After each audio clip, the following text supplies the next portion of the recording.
Hello sa inyong lahat, magandang buhay.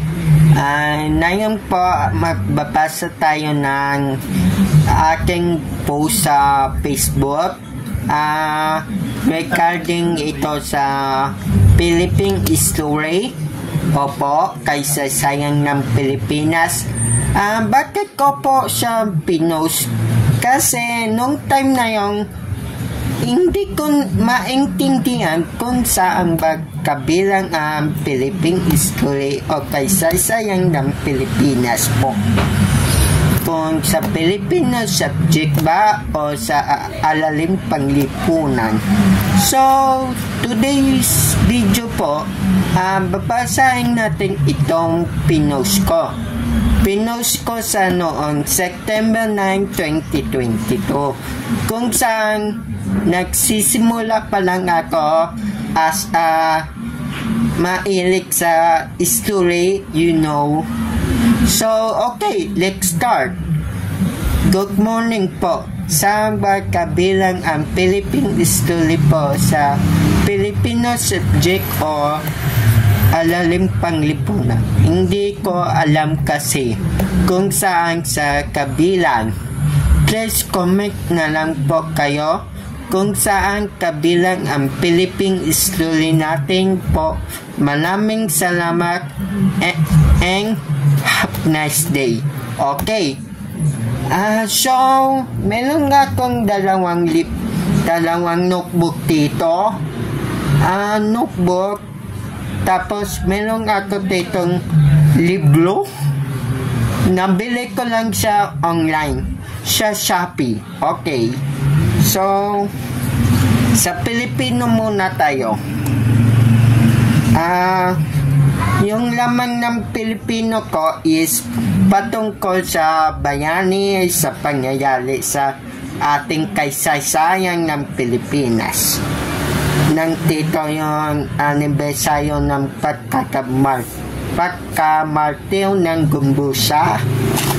Nang tito din tungkol kay Aponayo Mabini, yung Watawat Republic Act number 8491 or Republic of the Philippines. Okay. Nang tito pa yung namin ba to? Ang tasan ng pang-uri.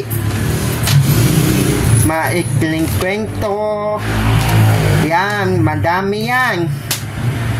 Dito ko sa pic na lalagay sa Pilipino ko. Ngayon, dakok tayo sa alaling panglipunan ko. Okay. Ang lamang ng alalim panglipunan ko, eto. Ang dami yan. Tungkol sa pangyayari sa Pilipinas noong panahon ng mga Espanyol, Amerikano, Hapones, okay? So, sinulat ko po siya dito.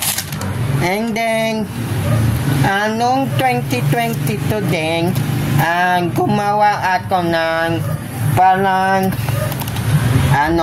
yung impormasyon tungkol sa kaysaysayan ng Pilipinas. Okay? Nang titos yung mga ng bayani. Siyempre, yan, si Gumbusa, si Mariano Gomez, Jose Burgos, Jacinto Zamora, yan, si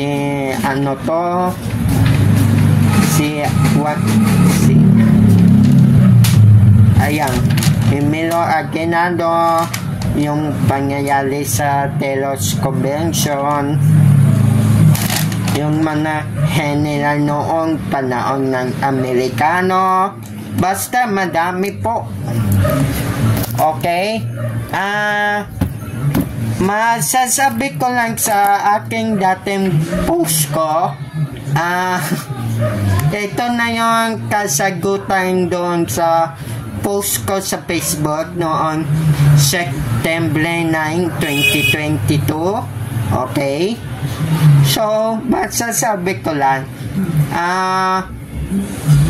ambog po siyang kabilang ang Philippine History. Pwede sa Filipino subject o sa alalim lipunan. Opo.